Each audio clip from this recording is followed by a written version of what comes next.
Here you're looking at the Tiger Ace 27.5. That obviously refers to the wheel size. This particular bike runs a 17-inch frame and retails for 360 quid. There's a couple of other colour options available as well. What I'm going to do in this video is just quickly to show you a few of the key features on this bike.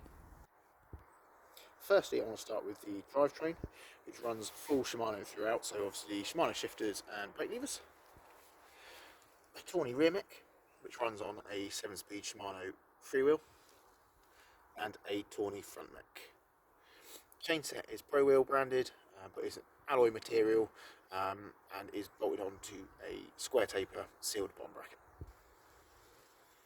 Braking is handled by the mechanical Replite branded brakes.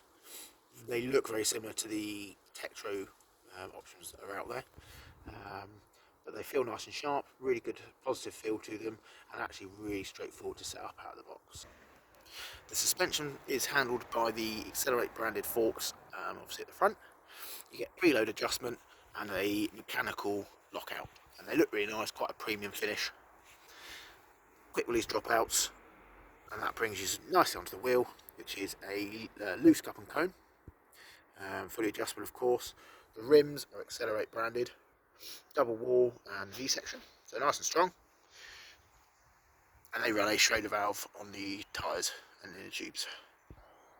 The handlebars are 31.8mm clamp, Accelerate branded, fairly easy to set up because obviously you've got the gradings there in the middle of the stem.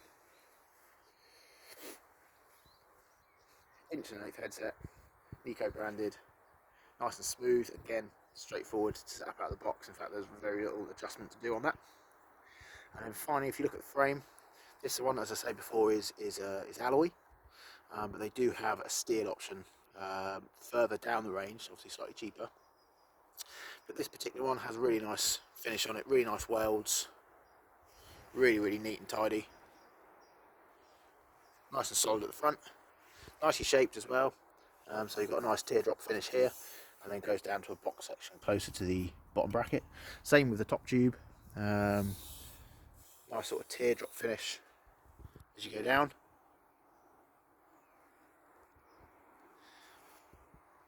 And then the back end here, box section tubing, gives a really nice ride, quite impressive, quite comfortable, really good geometry on it as well, I found. Something I could ride for quite a while. Of course, running disc brakes, it has all the usual mounting points, and these are all handled by the cables are all held in by the D-clips rather than cable ties, and they're all nice and secure, so none of them have pinged off when I set the bike up or dropped off or anything like that. None of it was missing. Stand mount there, and you've also got rack and mudguard mounts on the frame as well. This just shows obviously the bike is intended for everyone really, so someone who wants to cycle